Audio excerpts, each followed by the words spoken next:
billahi minasyaitonir rajim. Ya ayuhan nas wa'budu rabbakumul ladzi khalaqakumul ladzina min qablikum la'allakum tattaqun. Alladzi ja'ala lakumul arda firasyan was samaa'a binaa'an wa anzala minas samaa'i maa'an fa akhraja bihi minas thamarati rizqan lakum. Fala taj'alu lillahi andada wa antum ta'lamun. Hai manusia, ya kan kita manusia ini, sembahlah Tuhanmu yang telah menciptakan dan orang-orang yang sebelum kamu, juga Allah yang menciptakan, agar kamu bertakwa. Dialah yang menjadikan bumi sebagai hamparan bagimu dan langit sebagai atap, dan dia menurunkan air hujan dari langit, lalu dia menghasilkan dengan hujan itu segala buah-buahan sebagai rezeki untukmu. Karena itu janganlah kamu mengadakan sekutu-sekutu bagi Allah padahal kamu mengetahui. Ini surah Al-Baqarah ayat 21-22. Allah memerintahkan kita, sembahlah Allah, jangan sembah yang lain. Nah, ini bukan untuk masyarakat Bani Israel saja sebetulnya. Masyarakat Islam sebagian pun pada masa sekarang, tanpa mereka sadari, kadang mereka juga terlalu berlebih-lebihan. Kita coba lihat, ada orang yang berlebih-lebihan menganggap Rasulullah SAW. Kita memuliakan Rasulullah harus, kita bersolawat kepada Rasulullah harus. Tanda terima kasih kita untuk memuliakan Rasulullah, kita bersolawat kepadanya, mengingat perjuangannya, bertambah kecintaan kita kepada Rasulullah, bertambah cinta kita kepada Allah. Tapi sebagian orang muslim sekarang ini mengagungkan Rasulullah itu sampai mengangkatnya pada derajat sejajar dengan Allah. Seperti dianggap Rasulullah itu bisa mencipta, mengurus makhluk, mendatangkan manfaat dan menolak bahaya. Nah, itu yang bahayanya sekarang, orang terlalu berlebih-lebihan terhadap Rasulullah SAW. Kita lihat nih, ada orang yang menganggap Rasulullah itu bisa mengabulkan doa, keinginan, permohonan mereka. Nah, jadi kalau berdoa itu minta supaya Rasulullah mengabulkan doanya.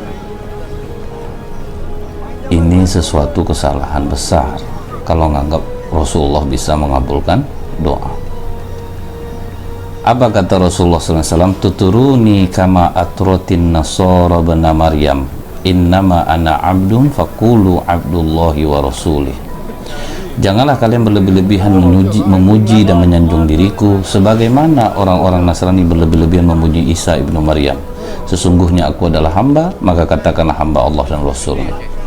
Rasulullah sendiri sudah nyampaikan ke kita, jangan sampai berlebih-lebihan memuji aku sampai menganggap aku bisa mengabulkan doa, mencipta, mengurus rezeki. Ini sebagian terjadi pada masyarakat muslim kita sekarang. Coba lihat, kalau orang umrah itu sampai berusaha betul, makanya dijaga makam Rasulullah itu. Waduh, kalau tidak entahlah tahap apa yang dilakukan sebagian orang muslim ini yang aneh-aneh, melambaikan tangan apa semua. Ini jangan sampai terjadi lagi. Kita bersolawat kepada Rasulullah, bentuk kita mengagungkan Rasulullah dalam tanda kutip, mengingat perjuangan beliau, berterima kasih. Makanya Allah menganjurkan kita untuk bersolawat kepada Rasulullah.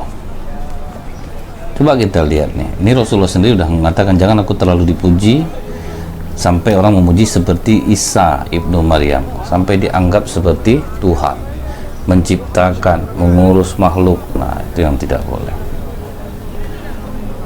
Kalaulah Rasulullah bisa mendatangkan manfaat atau menolak bahaya tanpa izin Allah, tentu Rasulullah tidak membiarkan pamannya Abu Thalib mati dalam keadaan syirik kepada Allah.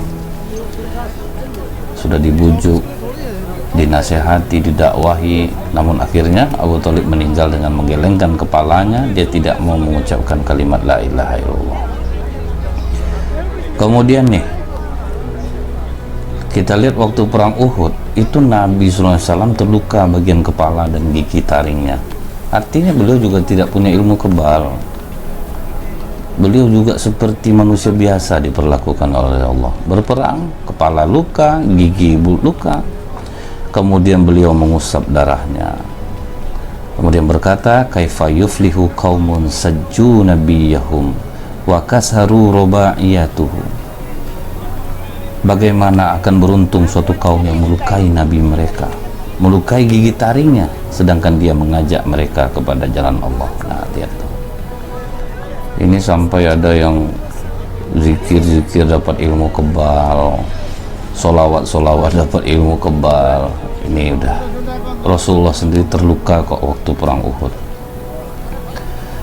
Apabila Rasulullah mampu mendatangkan maslahat dan menolak bahaya, di zaman Rasulullah juga terjadi kekeringan. Apa kata Anas bin Malik radhiyallahu anhu, seorang sahabat menghadap Rasulullah ketika beliau sedang berkhutbah.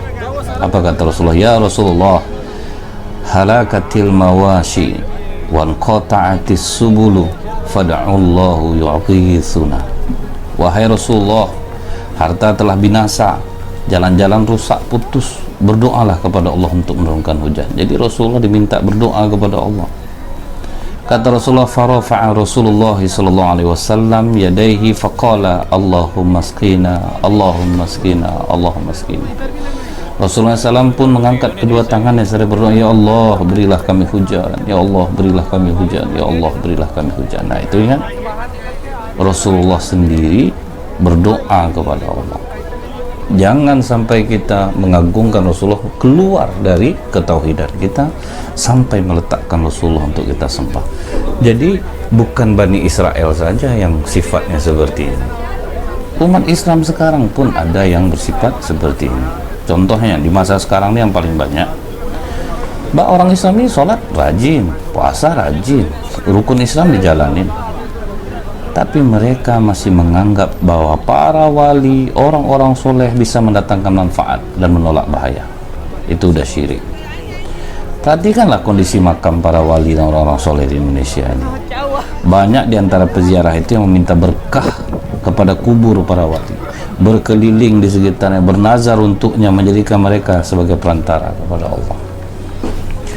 Ini nggak boleh. Minta sama orang hidup aja kita udah susah, apalagi minta sama orang mati. Dia aja sulit di dalam itu untuk mempertanggungjawabkan. Kita kan tidak tahu. Makanya kita ziarah kubur itu seharusnya kita yang mendoakan. Kita tahu bagaimana perjuangannya mengajar. Kita berterima kasih, kita berdoa kepada Allah, minta ampunkan dosa-dosanya, dilapangkan kuburnya, diberikanlah beliau-beliau itu surga di sisi Allah. Bukan kita pula yang minta di kubur itu. Nah, jadi penyembahan berhala itu bukan orang Israel saja, bukan orang agama apapun saja, agama Islam pun ada, sampai penuh-penuh makam para wali, orang-orang soleh itu, sampai minta berkah ke sana. Ini syirik ini.